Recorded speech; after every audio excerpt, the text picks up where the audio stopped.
Good morning. Good morning. Hey, Crystal Burton, come on in. Listen, I am ready to walk you through a journey to a winning anyway life. Hello, Maria Alexandria. Shanette, good morning. Good to see you as well. Good to see you. Good to see you. Come on in. Again, y'all, this is not, y'all like and share the post. Well, don't share it. Just like it. Good morning, Kevin Matthews. Tisa Collier, good morning. Up early. Colette Hughes. Colette Wade. Hello, Brandy Lane. Aaron Fleeks, good morning. Andrea Thomas, thank you so much for everything this week. God bless you. Good to see you. Good morning, Brianna Lane. Good morning, Brittany Long. I hope everybody is well this morning. It's been an amazing evening as well as morning. Good morning, Tasha Tootie Jackson. Keep me updated. What's going on? Okay. Enjoyed our talk the other day, collaboration on some things on life. Eric Trotman, hello, sir. How you doing, man? Manny Saeed, Raquel, good morning. Hey, First Lady. Dolores Bell, hey. Good to see you in the Bell family. Tawanda Carr Jefferson. Coach Deneen. Am I pronouncing your last name right? Deneen. I know Chandra, but is it Deneen is correct? Gay Collier. Canvas Book of Sap. Barbara Rubin, one of my favorite people in the world, all over the world, from Dubai to Kuwait. It is so good to see you. I pray all is well. Hopefully we get the chance to see you in a couple of months, hopefully. Minister Tamla Ricks, come on this morning. Tasha Tootie Jackson. Veronica Galilee, good morning. Good morning. CP Mouton. Deneen, okay, she sound pronouncing it right. I want to make sure it's right. Listen, we are this morning preparing. I want you to just don't share it. Just like and tag it. Just like it or love it. Don't even tag it. People know we're on. I know we'll change the time.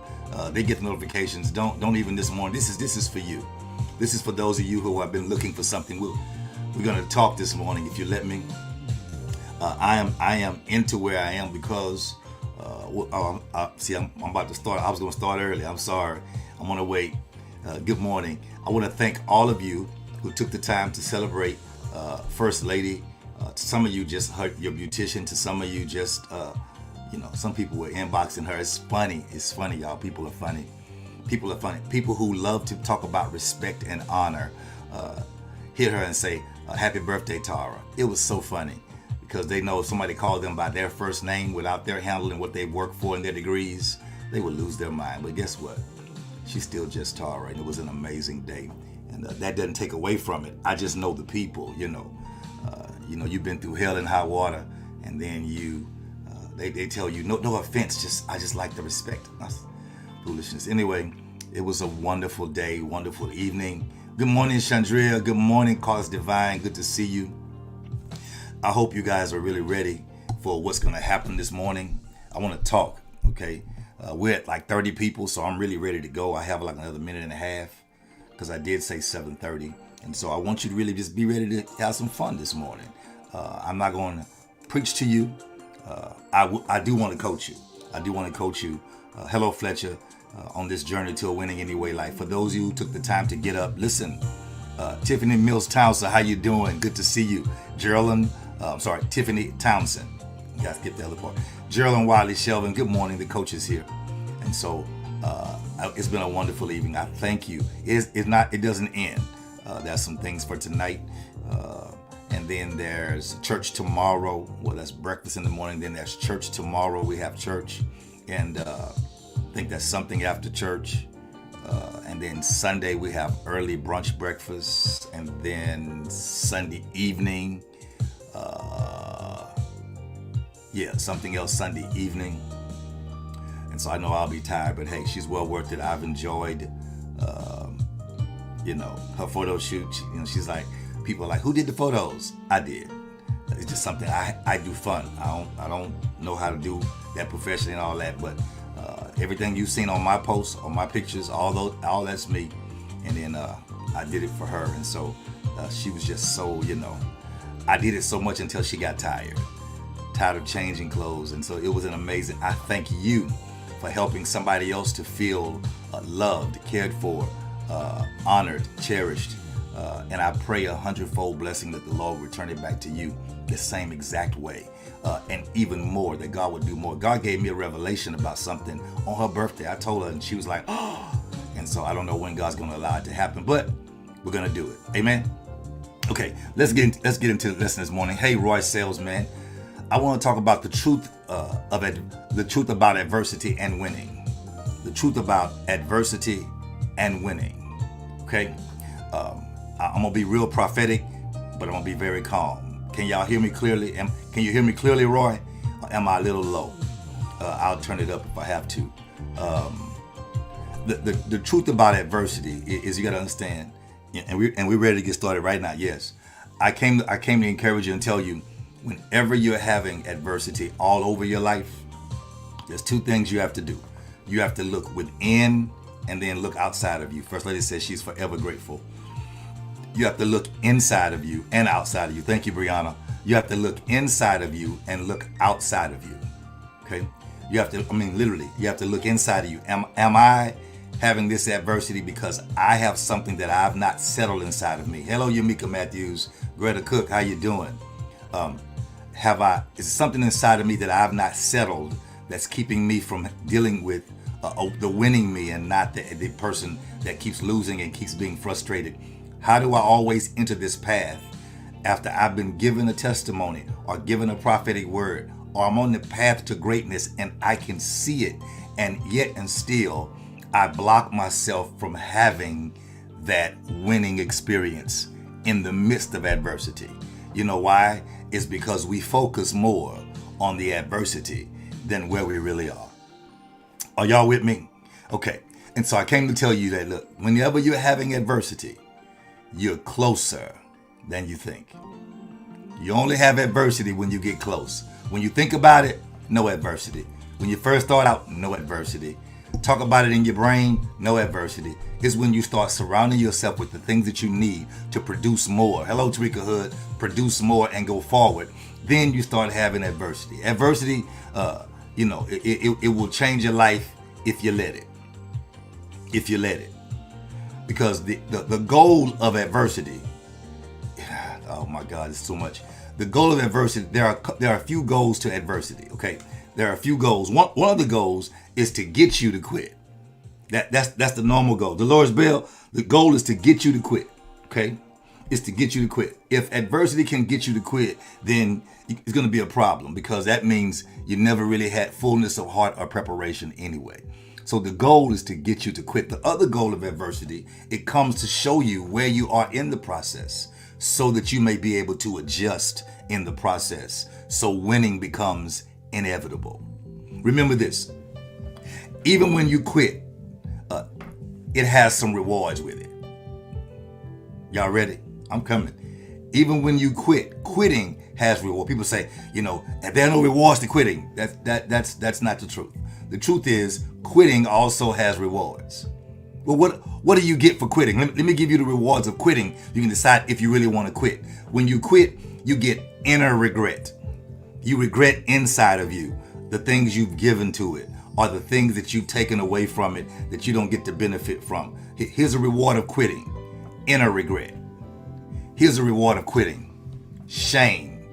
Everybody you told you were going to do this and what it was, because you did not seek God first, because you did not go through your life and evaluate if this is your anointing and your gift, if this is what you were supposed to be doing, not just wanting to do because you saw a dollar figure that other people are making off of it. And so now you have inner regret, and then you have shame because you're embarrassed because you didn't do it. Tamisha Figaro, my wife says, I'm so glad she's a member of our church. She said, I love how you say her name. I say, I learned how to speak, roll the R's when I was in school, even though I didn't like English because I stuttered. And so, that helps me to not say Tamisha Figaro. I can just have fun like Tamisha Figaro. So my wife said yesterday, she said, I love when you call her name. So good morning, Tamisha Figaro. Good to see you this morning. So listen, you have inner regret. That's a reward of quitting. Inner regret. Shame is a reward of quitting. Another reward of quitting is guilt. You feel guilty about what you didn't do better for you. What you didn't do better for you. Another reward of quitting is multiplied fear, because every time you quit, the fear of doing it again or doing it better multiplies, because you know the last time you quit. So you feel like every time I do this, I quit. Well, stop quitting, and it won't be every time. It'll be the last time. And then you'll have inner regret, you have shame, you have guilt, you have multiplied fear, and then you have a loss of faith. You stop believing in the process, and you stop believing in you. Those are the rewards of quitting. Nobody wants those rewards. What we have is adversity every day. We all have adversity every day. Come on, Manny. That's what I came for. I came to help somebody. We all have rewards every day. So in the level of our rewards, we have to understand that quitting is going to happen. It's going to be an issue. It's going to happen. But in the fact that it's going to happen, we're not going to allow it to take us down. We're going to push through adversity and win anyway. Are you ready? Everybody walks through the fire. Everybody goes through rough places. But you have to now, are you ready? Hope y'all are ready. You ready? Call us, I'm on point. You ready? Call us, here we go. You have to now see adversity as a bridge. I could have took you to see adversity as a key to an access door that gets you beyond regret, beyond shame, beyond guilt, beyond multiplied fear, beyond a loss of faith. It could be a key to a door. In this instance, I don't want to use that. I'll use that at a different time, a different analogy. I want to use adversity as a bridge. And the bridge now gets you beyond where you are. I know you've experienced a lot in your life, but I want to get you beyond where it is you have been. Okay? I want to get you beyond what it is you've thought about, beyond what it is you've experienced. See adversity as a bridge. You ready, Manny? I'm gonna take y'all through it. I didn't prepare a lot of notes. I went from like 9 pages and just stuff I studied last night. So listen, I want to show you, when you see adversity as a bridge, your bridge will increase your access. Okay? Your bridge will increase your access. Why? Because you can't get to a certain place, some places, unless you have a bridge. Now, here was the funny part. We were in New Orleans. We were in Mississippi. We were in Dominican Republic. We were in Cancun. We were in Puerto, whatever they call it. And we can see islands. And then somewhere there's normally either a bridge or a boat. So you have to see adversity as a bridge. And if you're willing to deal with the adversity, then it would allow you to have access to what's on the other side. You got it? Listen, you will not always be happy in life. You will not always wake up feeling hope. You will not always be excited about life. But there will be a time in your life when you see adversity as a bridge, and it changes the trajectory of your day and your life. I'm coming to help your day. There's some times in your life that you declare and decree things and you won't see it for a week or a month. You won't see it right away. The declaration is for your heart to be conditioned and not to change the thing. Because you still have to put some things in place to overcome adversity. Yeah. You have to put things in place in your life to overcome. You don't just overcome by talking it. You don't overcome by seeing. I don't care how much you post. You can post all day long. People tell you, post this, do what I do. You can't follow somebody else's street and expect to get to your house. Okay? So let me give you a few points of application to deal with your adversity and win. You ready? Listen. Now, these are going to be simple points. I'm not preaching at all. These are just simple points that will help you get to where you have to get if you allow me to help you. And I want you to apply them to your life. They're so simple. Most of you have been. Now, I know who the winners are in this group because I see people life change. There's no way I can feed you sausage, eggs, pancakes. Sausage, eggs, pancakes with butter off the top, dripping every morning or every week or multiple mornings, and you not gain any weight. If I don't see people gaining weight, I know they're just here listening to content. I was on the phone with another person the other day. We talked about there's a lot of people who have information but have not received impartation, have not understood the revelation. Therefore, they walk void of manifestation. You're full of information, you're smart, you're intellectual, you're intelligent, you're real good, but you have no progress. You're smart standing still. You're smart looking down. You're intellectual, not moving. And so you do things and call it busy. Because it's busy doesn't mean that you're bountiful. I don't want to be busy and not bountiful. So number one, as you go through your day, your times, and all these things, you must reflect in gratitude. Can I help somebody? Oh my God, I gotta go. Reflect in gratitude. What do you mean? You have to start your day by reflecting on what you're grateful for. Now, for people who have life and have things in order, you can do this at night. Okay? At night, before you go to bed, you can be grateful going to bed and grateful waking up. You got to reflect in gratitude. You start your day by reflecting what you're grateful about, and what God has done and what life has allowed. And it will also make you more resilient when a challenge occurs in the morning. When anything occurs in the morning, it will help you put adversity in its perspective because you're grateful. I watch people, when people wake up with the wrong attitude, it's because they went to bed with the wrong attitude and they woke up without having any kind of reflections. Because a reflection has to come through, I'm grateful. It has to come through, I'm already giving God glory. It has to come through, I thank you for what life has given me. Life, and God, I thank you for what you've allowed. God, I thank you for the life that you've given me to win in spite of what I'm going through. So as I'm grateful, whenever a challenge occurs, it must filter itself through my gratefulness. It must filter itself through my winning attitude. It can't just see, whenever the devil gets you waking up to my, man, this ain't right, and I wish I could do this. Then when things happen, it simply comes to aggravate you more. It doesn't come to motivate you. But it's because you don't reflect in gratitude. Gotta go. Number two. Either the night before or the early morning of, you must set your daily intentions.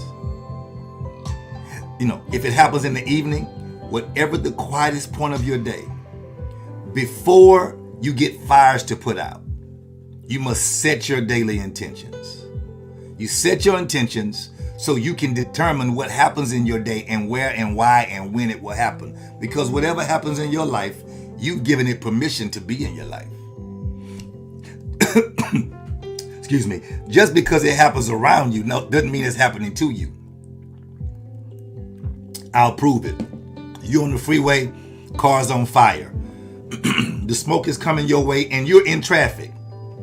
Traffic is the residual of being on the freeway. It's the result of being there. But as you get close to the fire, people slow down because they're looking. But after you pass it, you keep going, because even though it happened around you, it didn't happen to you. It's adversity, but you're winning. Watch this. Same freeway, different lane. Same direction, different car. Going in the same direction, but two different motives, two different lives, two different attitudes. Got it? So set your daily intention. Plan your day by focusing on 3 goals. Just pick the 3 you have to focus on. Stop trying to be grand. Stop having a vision board and then you got a vision notebook and you have all this stuff and you accomplish nothing. That's aggravating to people who know you're not doing anything. You're not getting nothing done. Nothing. Vision board. It's a lie board. If you're not putting in place the goals you need to accomplish it, it's a lie board.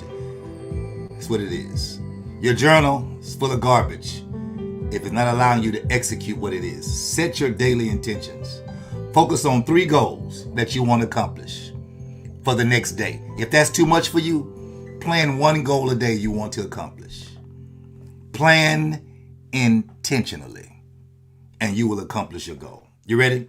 Number 3. Can we go move further? Number 3. Pad your schedule. That's for those of you who have schedule, those of you who know, who have so many things going on.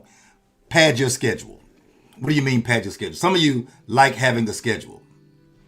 I know effective people when you say, I have this, I'm doing this at this time, this at this time, this at this time, this at this time, this at this time, this at this time, this at this. I just smile and go, Okay, you've been have a busy day. That's nice. And I realize you're doing nothing. Nothing. Because you're going to half do each piece of it. Because you have not padded your schedule. What do you mean? You plan something every hour of the day. From 9 to 5, I promise you, you're lying. You're lying. And anybody around you who does scheduling knows you're lying. Because that every hour of the day, you can't accomplish it, because the minute one thing happens, you ruined your whole schedule, because you did not, number one, reflect in gratitude and be honest with yourself. Number two, you did not set daily intentions. Number three, number 2.B, you didn't plan intentionally. And number four, you did not pad your schedule. Let me show you how to pad your schedule. You ready? That means you set time in your schedule to allow yourself to tend to fires that were not planned.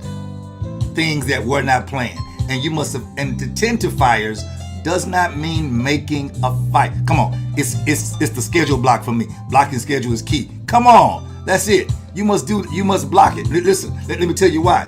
Because when a fire comes up, let me tell you why. Most of you, can I give you some free points this morning? Free. Most of you, the only reason why you don't succeed in scheduling or in day or in life eventually is because when a fire comes up, you don't look at the importance of the fire. You make the fire a priority because somebody else has made it a priority. Just because it's your priority doesn't mean it's my priority.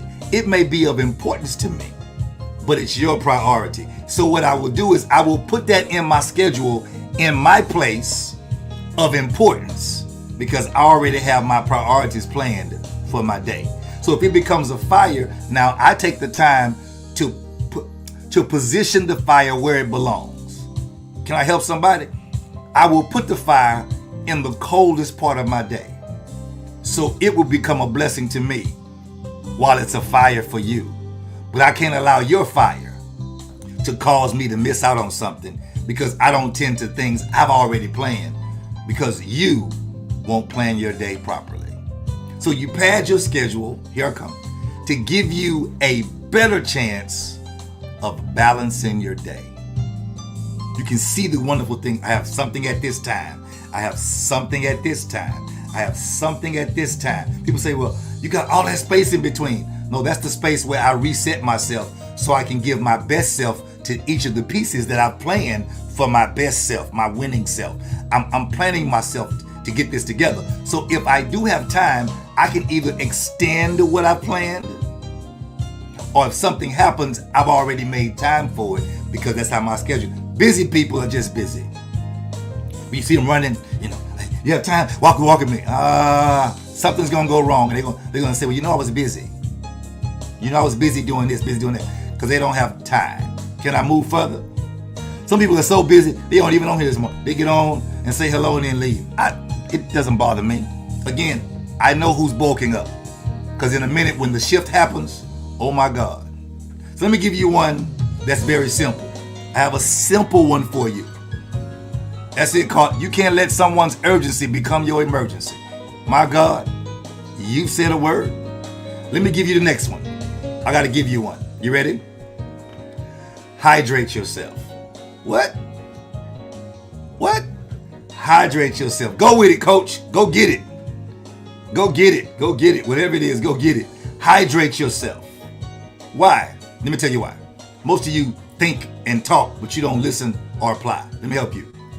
Your body, hydrate yourself. Hydrate yourself. Your body wakes up dehydrated because you've not had water in your body. And you are made up of water. Come on, Eric Trotman. Hydrate yourself. Let me tell you why. It's important. It's very important to know that you should hydrate yourself. Because what it does is it begins your body moving in the direction from which you were created.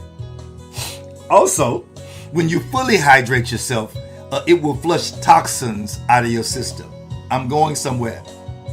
It will flush toxins out of your system. Good morning, Mabel.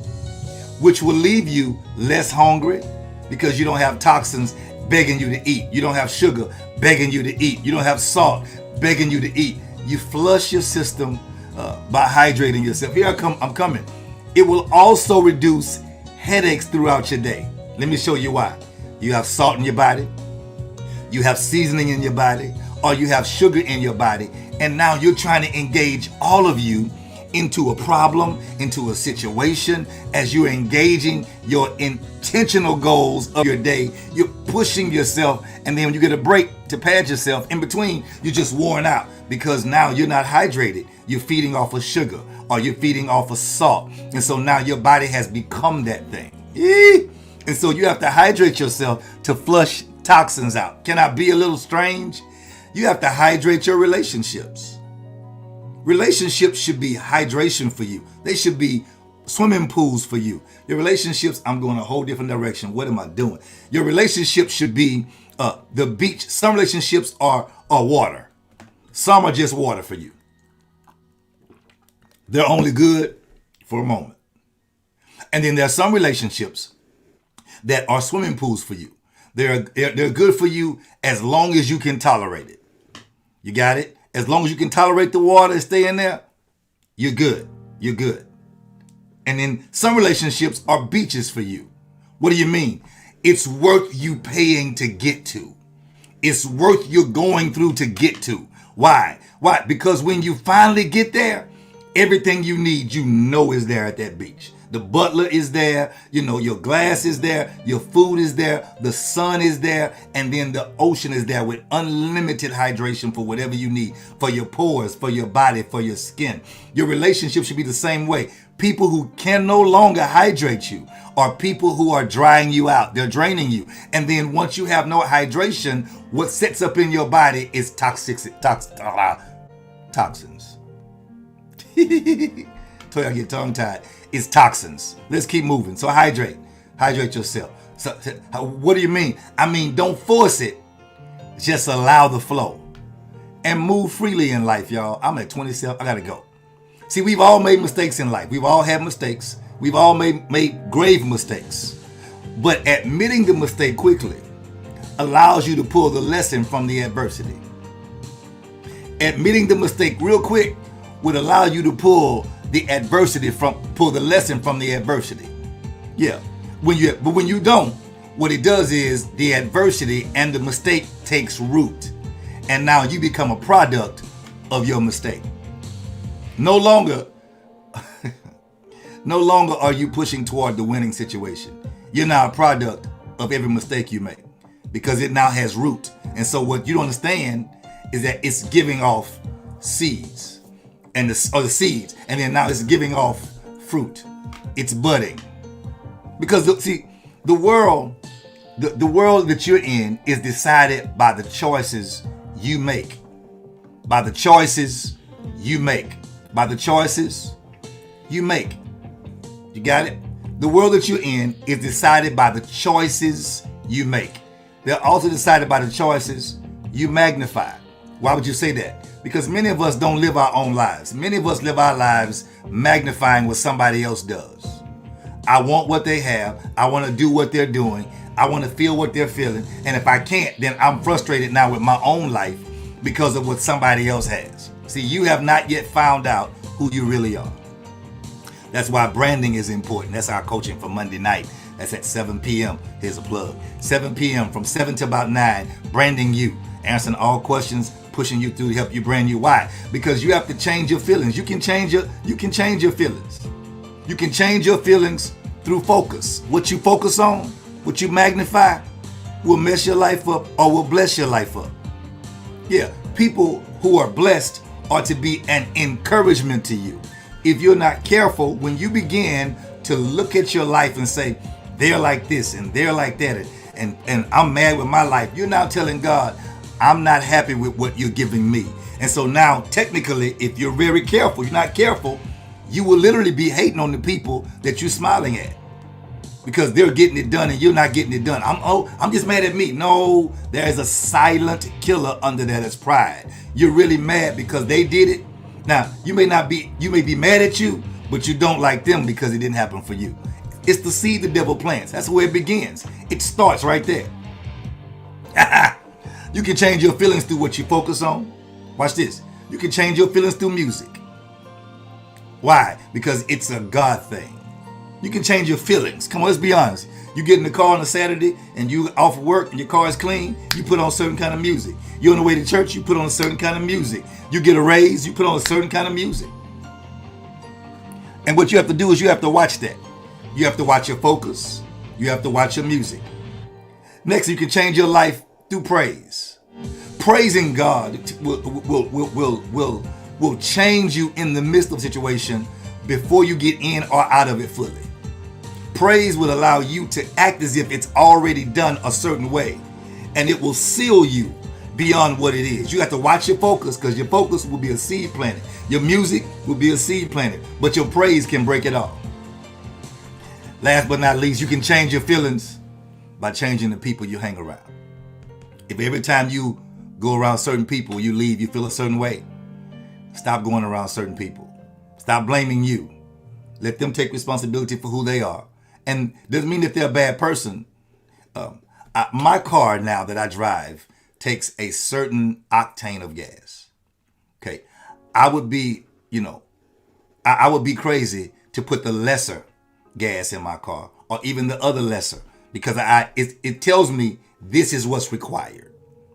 And if I keep putting the lesser gas in my car, eventually it's going to ruin my car and then have me with issues, with adversity that I've created because I keep putting the wrong thing in my system. Now, you got to be careful, because some of you, can I say this nicely? Some of you are horrible at judging other people. What do you mean? You always blame everything on them when you're the one that's broken. You must admit, I'm jacked up. I got issues I have not dealt with. So I have to stop surrounding myself with people to pad my issue. I need to get around people who gonna help me overcome my issue. Who gonna help me win. That's all I'm gonna say about that like that. I can no longer, see, listen, people say, well, Pastor, you do this and you do that, and I have a business and blah, blah, blah, blah. Let me help you. I've spent a lot of years becoming who I am. I'm not perfect, but I'm grateful for who I am. You know, they say you have two things, your word and your name. Okay. So I've kept my word, I kept my name. My word has not been perfect all the time because I didn't know what I was doing. But as my word increased, my value increased. As my name increased, I keep my value. So I can't connect my name to somebody's brand. Right? You got it? Who's doing something that does not represent my name as well. That does not represent what I'm building. I'm not going to spend 34, I'm 50 years old. I'm not going to spend 30, 40, 20, 30, 40 years building my name, building a brand, and then attach it to somebody and have it all torn down because they didn't take the time to invest in their own brand. You must be careful who you attach your name to. A gentleman used to call me and say, hey, Pastor, I want to try to get a job for somebody. What do you think? I say, man, look, let them apply on their own. If you're not sure and I'm not sure and we don't know, let them apply on their own. You cannot keep attaching your name to people and then they get in there and do a them job. You know what them is? Them means lazy. I'm just glad I'm in here. It really didn't matter to me. I can't attach my name or my brand to things that don't represent my brand, even through collaboration. I can't collaborate with everybody. Well, those are prophets that no. Everybody that has the title prophet, not a prophet. Everybody who has a cross on their church, not a church. I can't attach my name and my brand to some people and some things. Okay, let me move forward. The reason why you have to look at that clearly, because nothing is ever as bad as it first appears. It's never as bad as it first appears. Got it? Nothing is as bad as it first appears. It's only as bad as you perceive it to be. It's only as bad as you perceive it to be. Listen, hear me well. Adversity sometimes activates worthy relationships. Let me say it again. Adversity sometimes activates worthy relationships. When I go through crazy adversity, the people who make the most sense are the people who I connect to. Anybody can connect with you when you got a credit card unlimited, when you're driving a big body, when you got your own jewelry line, when you got your own coaching, your church is doing well, you're doing well, you're smiling, you're always happy. Everybody wants to attach to you, no problem. Those aren't the ones I pay attention to. It's the ones when adversity hit and all hell break loose. It's the ones who are still present. It's the ones who offer help. It's the ones who offer hope. But listen, some of y'all want the prophet. I'm going through, and you ain't, you the prophet. You ain't calling me. No. I don't micromanage your home. You have to say, this is where I am. This is what I'm going through. You have to open your mouth. If salvation is made, with the mouth confession is made, you got to confess your own faults. Confess your own issue. But adversity sometimes activate worthy relationships. When you go through hell, sometimes wolves come to act like they're coming to help, but time will tell, because the fangs will come out. The coat will change when you should be a sheep preparing to shed to be covering or t-shirts for somebody else. It will come apart and you'll see the coat laying down. Adversity sometimes activates worthy relationships. I'm one of those strange people. I want to see how you respond when I'm going through. If you can't maintain while I'm going through, you can't maintain when I come out. Bible for you. Jonathan met David in a crisis time. You got to read your Bible. Jonathan met David in a crisis time in the Bible. And he activated a worthy relationship during adversity. Come on, Maria. Ruth met Boaz in a crisis season when her and Naomi were going through. She met Boaz during adversity. Esther was recognized by the king when she should have been beheaded or killed. Recognized in an adversity moment. Because sometimes bad times can bring good people together.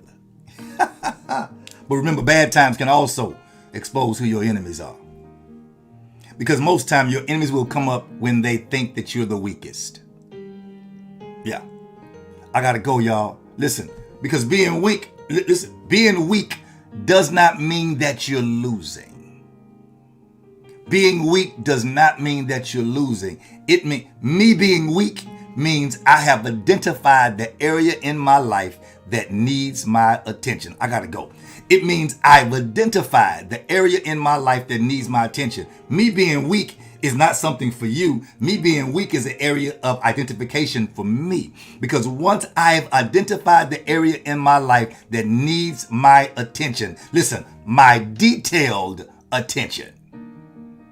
Now, I know where to work. I know where to work and what to work on. And you need to know what needs your detailed attention and what no longer needs your detailed attention. You need to know what and who needs your detailed attention and what no longer needs your attention. In the process of figuring it out, please don't quit. Don't quit. Fake people quit and then call it God. It was God moving me. It was God. God doesn't move people or things before it's complete. And if God moves you, he always moves you to something better. Even if he moves me to the wilderness, it's to give me an experience for better. I must be mature enough for God to move me to the wilderness. Because if God knows I'm going to quit, why would he move me into a situation that's going to break me and cause me to quit? That's not God. That's me running from something that God set up for me. And so I ended up in the wilderness. How do you know? How do you know when you moved yourself into a wilderness experience? How do you know when adversity and winning in the same package? It's when I've been in the wilderness too long. How do you know? How do you know? I know you will win if you don't quit. How do you know? Because it's inevitable. Your time, your wisdom, your knowledge, your gift, your anointing, it should all be worth to you more than who rejected you. Oh my God, did I hit a point? I'm not praying this morning. I'm not trying to break you down. I'm trying to strengthen you. It should be more than who rejected you. What do you mean? Help me understand, Prophet. Real quick. Help me. It means I know people left and I know things happen. I know it was frustrating, but listen, let me help you. My time is worth more than me. My wisdom is worth more to me. My knowledge is worth more than me. My gift is worth more than me. My anointing is worth more than me, than who rejected me. Now listen, there's a difference in being rejected and rejecting you and ejecting yourself. Yo, see, when I calm down, I can think freely. I can flow like crazy. The flow is so smooth. There's a difference in rejection and there's a difference in ejection. You ready? Let me tell you what I mean. Rejection is those who know you have good timing, know you're wise, know your knowledge, know you're gifted, know your anointing, know what your worth is, and they get away from you because of your time, your wisdom, your knowledge, your gift, your anointing, and your worth.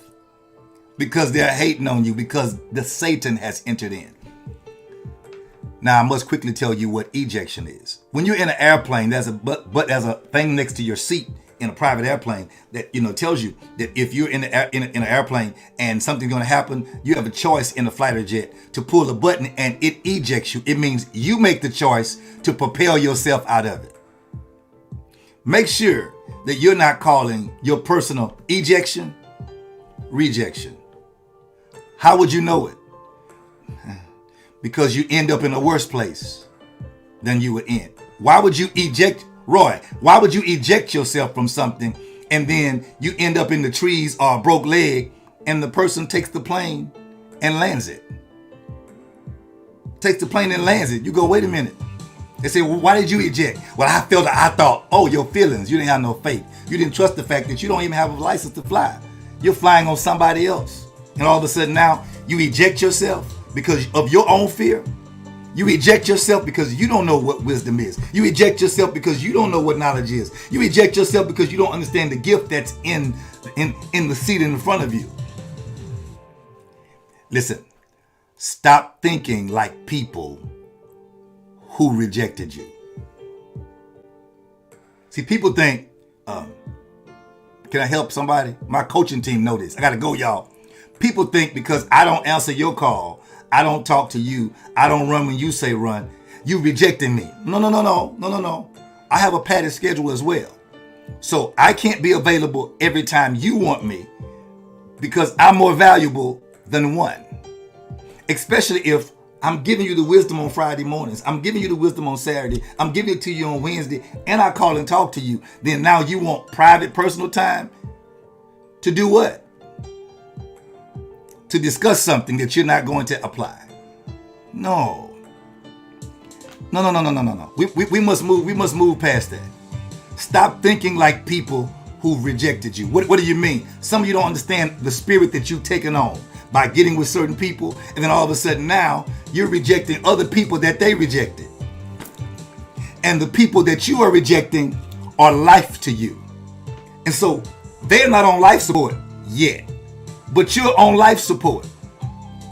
They can eject themselves, but you are rejecting your own life support because of I told you, you have to stop thinking like the people who rejected you. Stop thinking like people you are around. Be authentic. Let me talk to you. We got to go, y'all. A target is something anybody can achieve. It's what you do with your goals. I got to go, Roy Sales. I gotta go. I spend too much time here. The target, I'm at 44 minutes. I did start at 7:30, so I am getting finished. Listen, the target is something you can achieve. Goals are things that you work for. So the target is the confirmation of the goal, but you gotta do the work. The target is the confirmation that you have a goal, but you must do the work. The target is the confirmation of the goal, but you must do the work. Can I help somebody? Listen. Barack Obama went to Harvard University, right? We know his name, Barack Obama. Barack Obama went to Harvard University, but so did 30,000 other people. 30,000 other people have gotten an education from Harvard University, but his goal was different. Here's the funny part. You don't know anybody else's name who was at Harvard with Barack Obama. You don't know anybody else. You don't know the other people that were there with him. But you remember him now because of how he answered his adversity back then. Because of what he learned back then. Because of his professor back then. I have come to the conclusion, whoever you are now is not who you just became. It's somebody you were back then. Something God was doing back then, or something Satan was doing back then. And now we know who you are. It's because of how he handled adversity back then. So what do? You need to set your target. Set your target to get there. Wherever your there is, get there. Your there is not where they told you. Your there is where you know. Set your target to get to your there. You got it? Set your target to your there. When you walk in a room, can I help somebody? Can I just talk to you? My real coaching. When you walk in a room, you should have goals when you enter the room. When you walk in, you should say, I'm prepared to meet someone who's going to help me with this, and that. You should walk in a room with goals, not walking into a room trying to figure out who's in the room. When you're in the room, whatever else you need will be in the room. Can I go quickly? If you don't have money, then when you walk in the room, you need to connect with people who have money. It's called OPM. If you don't have what you need to connect, learn to connect with people so you can get to people who have what you need. It's called OPM. Other people's money. It's a real term if you look it up. Some of y'all don't know because you don't read. All you read is Instagram and Facebook. It's a real term, OPM. When you go look for a house and you find a house that has equity on it. House is worth $100,000, but they selling it for $30,000, and you get a bank to finance you for the $30,000, but you got equity already. They give you $50,000. You get the house at $30,000, take the $20,000 and rebuild it and redo it, and turn around and sell the house for $100,000. Pay the bank back the $30,000 or $50,000 you owe them from what they gave you, and now you have $100,000. You're $50,000 up. Why? Because you use other people's money. You got to be able to sell yourself and brand yourself before that happens. See, who are you going to meet each day to add to your contacts? And who are you going to meet each day that as you add a person to your contact, you should also be deleting a person who's yielding no fruit from your contacts? I know social media. I mean in your private phone. Who are you going to meet to connect with that's already hooked to your goals? Who you gonna meet that's becoming a part of your network so they can change your net worth, your winning net worth, spiritually, physically, mentally, intellectually, and financially. Anytime I offer advice, Geraldine, to people who don't have an answer and they have another answer besides the one I'm giving, and I'm living the one I'm giving, I simply agree and go, oh, okay. And I smile. Got it? I smile because you don't have time to waste when you're networking to change your net worth. How? Spiritually. Somebody in the room that you enter has something you need spiritually. Come on, Tarika Hood. Spiritually. Sometimes physically. There's a workout person tell you how to eat better. Mentally. Mentally is not intellectual. Mentally is how to manage your mind. How to not go overboard.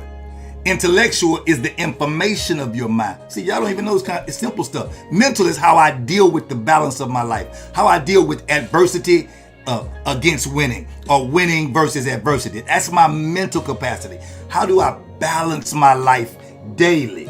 Intellectual is information I get that will teach me how to balance my life daily. So then my mental will control my physical, so I won't have situations going on that my mental has threw me into, and keep my spiritual, which will eventually, when people find out what I know, will plug me into people who have what I need financially. Because financially, I can't invest in you if you're spiritually drained, physically drained, mentally drained, intellectually. If you don't have the intellect or the mental capacity or the physical or the spiritual, why do you want my financial? That's not a good investment for me. I gotta go. Listen, I came to encourage you.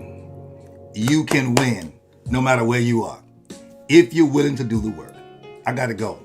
Monday, if you're interested in a full, it's going to be like a online coaching class. We'll go more into detail, a little bit about this, but more into branding you. How to deal with things. Thank you. Good. Yeah. How to deal with things. Monday at 7 p.m. to about 9 p.m. My wife is yielding her last evening off for me to do this, and so Monday at 7 p.m. to about 9ish. There is a fee. There is an investment for you to make. Inbox me if you're interested in coming. Those of you who are already in the winning class, you're already set. You're already done. Some of you got invitations. If you're interested in being in this class, it's going to be on Zoom, so I'll be able to see you. We'll be able to interact. We'll have a wonderful time together, helping you brand you. That series is about branding you. The March series, I think, is about the business within, because you can't open a business if you don't brand. Yeah, you have to brand you first, then open the business. You can't open. Remember, I told y'all the business within. Oh no, it's not. I think March is the financial piece, breaking financial barriers. My fault, because you got to brand, break your financial barriers, then deal with the business within. That's it. So this month, March coming up, not this Monday, but the next coaching class will be about breaking financial barriers. We're going to go through what you thought money was and how you thought money was and what to do. And I got a good client right now that I'm working with that's blessing my life, and I hope she understands how much of a blessing she is, and another gentleman as well. A blessing to your life they will be, because they are working on some things and watching God do it. I'm even becoming my own client. I'm my own client. I'm changing. I'm pushing my credit score up for some particular things. And so listen. So yeah, March is going to be about. March is going to talk about breaking financial barriers. So my coaching would turn into that. Many pieces of the whole coaching. But right now, Monday, 7 p.m. to 9ish. So go follow me on Instagram at Life Pastor Kyle. Go follow me on my Facebook page, Winning Anyway Life. Go follow me on Clubhouse. I think it's at Life Pastor Kyle. Or go join Clubhouse. You join Clubhouse to see what it's about. I'm going to start doing some of my lives there on Friday. They won't be here always. Maybe once a month here or twice a month. You got to make the investment to go. We won't just stay here. You're going to make the investment to go and see what we can do better. Go and invest and go to the class that we're offering. Yeah, I've got to pay. Yeah, you got to pay. Because if I found that if people don't pay, they'll waste your time. They'll come to class, eat peanuts, come to class and don't pay attention. I find when people invest in themselves, then you don't have to worry about them wasting your time. Look, this is Life Pastor Kyle. It's been an amazing day. I hope you have enjoyed today. It's been phenomenal. Some of you are asking again. Here it is. Yes. It's okay. That's my Cash App. If you see fit to sow, that's fine. If you don't, it's been amazing. I don't do it for that, but hey, it absolutely is a blessing. Some people go in sowing. I'll be like, what are you doing? Like, I have to text them and say, did you hit an extra button? Is this for real? And when they sow, it's what it is to break seeds for their life. And so listen, I want to encourage you to push yourself beyond where you've been. This is a season where we're having to change life. We're having to do some amazing things and change life in a whole different way. God bless you. We're having to make sure that we do things differently and make sure that it is a way that we win no matter how we look to other people, that we're winning no matter what it is. My coach says it like this. Myra Shaw says it like this, the Maven. She says, no matter what you do, bless you, Tisa Carr, you're pushing in. No matter what you do, she says, the work is not skippable. You got it? The work is not skippable. I want to encourage you to push beyond. Push beyond. You have adversity and you have winning. If you're not facing your winning life, today is the day you change the trajectory of your life. Because you need to know, no matter what happens, you can win anyway. No matter how difficult it is, no matter how hard it is, winning is part of your life brand. You got it? You were born to win. Got it? So listen, I want to encourage you today. Have a wonderful day. Have a wonderful Friday. It's amazing. I already have, my schedule was padded for you. So I already have things on my schedule. You take care. God bless. This is Life Pastor Kyle, preparing to sign out, making sure that everything you do, you win anyway. Peace.